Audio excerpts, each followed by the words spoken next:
किसान भाइयों, अगर आपकी गेहूं की बालियां निकलने वाली हैं तो आपको क्या करना चाहिए। आपको गेहूं की बालियों की लंबाई कैसे बढ़ाना है, गेहूं की बाली की मोटाई को कैसे बढ़ाना है, गेहूं के अंदर जो बालियां निकलती हैं तो बालियों के अंदर हम दाने ज़्यादा कैसे ला सकते हैं, दाने बढ़ाने के लिए कौन सी खादों का इस्तेमाल कर सकते हैं, गेहूं में हम ज़्यादा पैदावार कैसे ले सकते हैं।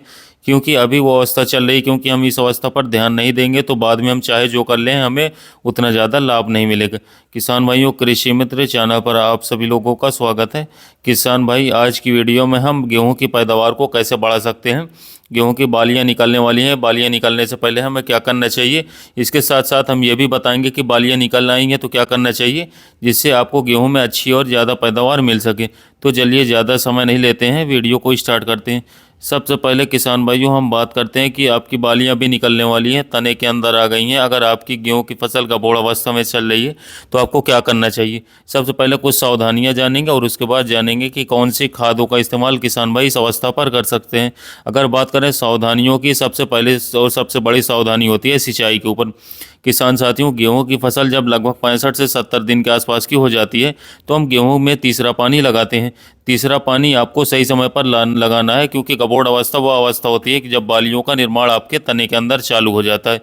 इस अवस्था पर अगर आप अपने मिट्टी में नमी नहीं बना पाएंगे, अगर आपके खेत में पानी की कमी रह जाएगी तो बालियों का विकास सही ढंग से नहीं हो पाएगा। अब जब आपकी बालियों का विकास सही से नहीं होगा तो बालियों के अंदर दाने का विकास कैसे होगा, हमें ज़्यादा उत्पादन कैसे मिलेगा, हमारे सारे दाने का कैसे भराव कैसे होगा, हम ज़्यादा मोटी और लंबी बालियाँ कैसे ले पाएंगे। तो सबसे पहले सावधानी आपको सिंचाई पर बरतनी है, क्योंकि जब बालियाँ निकलने वाली होती हैं इस समय पर गेहूं के पौधे को सबसे ज़्यादा पानी की आवश्यकता पड़ती है।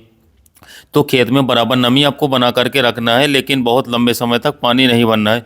बहुत सारे किसान भाई गलती यह कर देते हैं कि जब मान लीजिए गेहूं की बालियां निकलने वाली होती हैं, जब बालियां निकल भी आई हैं उस अवस्था पर अगर आप बहुत लंबे समय तक खेत में पानी भरा रखेंगे तो आपकी फसलें गिर भी सकती हैं, आपको नुकसान भी हो सकता है। क्योंकि गेहूं की फसल कोई धान की फसल तो है नहीं कि ज़्यादा पानी हो गया तो बर्दाश्त हो गई। अगर बहुत लंबे समय तक पानी भरा रहेगा खेत में, किसान भाई भले आपकी फसल किसी भी अवस्था हो, आपकी जड़ों में तनाव चला जाता है, पीलापन आ जाता है, तो किसान भाइयों आपके फसल में तुरंत पीलापन नजर आने लगेगा। तो न तो बहुत ज़्यादा मात्रा में सिंचाई करनी है, न तो बहुत कम मात्रा में सिंचाई करनी है। पर्याप्त मात्रा में अपने फसल के हिसाब से, मिट्टी के हिसाब से आपको सिंचाई करनी है। अगर आपकी मिट्टी रेतीली है तो आपका पानी थोड़ा ज़्यादा हो जाता है तो जल्दी पानी सूख जाता है। अगर आपकी मिट्टी भारी है जहाँ पर पानी बहुत लंबे समय तक बना रहता है, वहाँ पर सबसे पहले मिट्टी को आपको चेक करना है। अगर खेत में पर्याप्त मात्रा में नमी है तो जब नमी की कमी होने लगे तब आपको सिंचाई करनी है। ऐसा नहीं है कि पहले से नमी हो तभी आप पानी भर देंगे, तो पानी वैसे भी बहुत देर तक टिका रहेगा, जिससे कि आपको फसल को नुकसान पहुंचने वाला है। इस बात का आपको ध्यान रखना है। हमेशा आपको जब बालियाँ निकलने वाली होती हैं या फिर जब बालियाँ निकल आती हैं उस समय पर आपको सिंचाई शाम को करना चाहिए, क्योंकि दिन के समय पर आप सिंचाई करते हैं, दिन में हवाएं थोड़ा तेज़ चलती हैं, शाम के समय पर हवाएं थोड़ा धीमी चलती हैं। अगर आप धीमी हवा चलती है तो आप सिंचाई करेंगे तो कोई ज़्यादा आपको नुकसान नहीं पड़ेगा, लेकिन बाई चांस अगर बहुत तेज़ हवाएं चलती हैं उस समय पर सिंचाई कर देंगे, बहुत ज़्यादा पानी भरा रहेगा, आपकी फसल गिर भी सकती है। इस बात का ध्यान दीजिएगा। तो सिंचाई शाम के समय करने से बेहतर फ़ायदा आपको मिलने वाला है।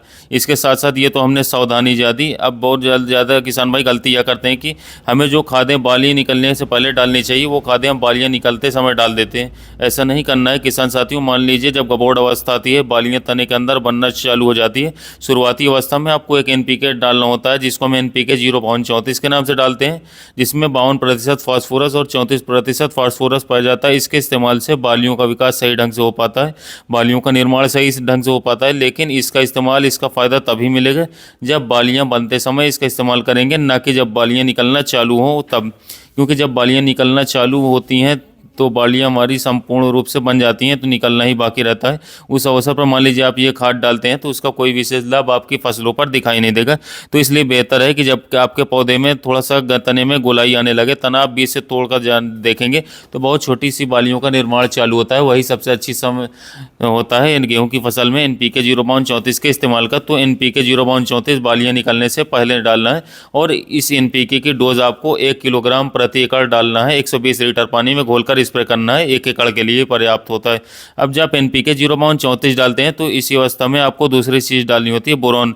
बोरॉन के इस्तेमाल से बहुत सारा फायदा होता है। बोरॉन के ऊपर हमने किसान भाई कंप्लीट वीडियो बनाया है। बोरॉन के इस्तेमाल से परागण बहुत अच्छे से होता है। बोरॉन के इस्तेमाल से आपकी मिट्टी में जो कैल्शियम होते हैं वो आपका पौधे को अच्छे से मिलने लगते हैं। बोरॉन के इस्तेमाल से नाइट्रोजन और पोटेशियम अच्छे से पच पाता है। बोरॉन बहुत अच्छा फ़ायदा करता है। तो बोरॉन का गबोर्ड अवस्था में इस्तेमाल करना काफ़ी बेहतर साबित होता है, लेकिन बालियाँ निकलने से पहले ही इस्तेमाल करना है।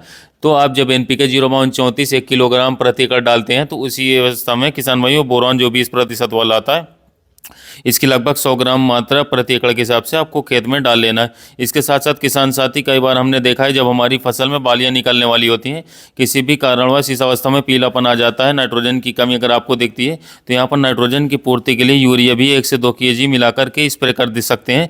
या 3 चीज़ें आप मिलाकर डाल देते हैं तो आपको बढ़िया फ़ायदा मिलने वाला है। मान लीजिए ज़्यादा पीलापन दिखता है तो आप यूरिया के साथ जो 12% वाली जिंक आती है EDTA वाली, उसका भी घोल बना करके छिड़काव कर सकते हैं। 12% वाली जिंक 120 ग्राम प्रति एकड़, साथ में 1 से 2 kg यूरिया, साथ में बोरॉन 20% वाला 100 ग्राम, साथ में NPK 0/34 1 से 1.5 kg, सभी को आपको डालना है, लेकिन सभी को अलग अलग घोल बना करके एक साथ मिलाकर स्प्रे कर सकते हैं किसान भाइयों। इस तरीके से आप अपनी गेहूँ की फसल में किसान भाइयों इस तरीके से इस्तेमाल करना है तो काफ़ी शानदार रिजल्ट मिलेगा। पर कोशिश करें कि आपकी गेहूँ की फसल में अगर पीलापन नहीं है तो आप NPK 0/34 के साथ सिंगल बोरॉन का स्प्रे करें। इतने में ही आपको अच्छा रिजल्ट देखने को मिल जाएगा। ज़्यादा फालतू खादों का इस्तेमाल करने से भी गेहूं में रिएक्शन हो जाता है, तो कम से कम खादों का इस्तेमाल करें, अलग अलग घोल करके उपयोग करें। फसल में NPK का स्प्रे करते समय नमी होना बहुत ज़रूरी है, जिससे कि आपको बेहतर रिजल्ट मिले। इसके साथ साथ किसान भाइयों, अगर आपकी गेहूं की फसल में समय समय पर निरीक्षण करते रहें, कीट का अटैक या फंगस जनित बीमारी लगी है तो उसका भी उपचार करके कंट्रोल करें, जिससे कि आपको बेस्ट रिजल्ट मिले। इसके साथ साथ बालियाँ निकल जाने के बाद किसान भाइयों इन खादों को इस्तेमाल ना करें। जब बालियाँ निकल रही हों या निकलने वाली हों तभी इन खादों को आप इस्तेमाल करेंगे तो आपको बेहतर रिजल्ट मिलेगा। तो किसान भाई, इस तरीके से आप अपनी गेहूं की फसल में इन खादों का उपयोग करके एक बेहतर और शानदार उत्पादन अपनी गेहूं की फसल से ले सकते हैं। तो किसान भाई, उम्मीद है आपको जानकारी अच्छी लगी होगी। इसी तरह के वीडियो के लिए हमारे चैनल को सब्सक्राइब करें। मिलते हैं नए वीडियो में नए टॉपिक के साथ, तब तक के लिए हमारे चैनल पर बने रहें। धन्यवाद।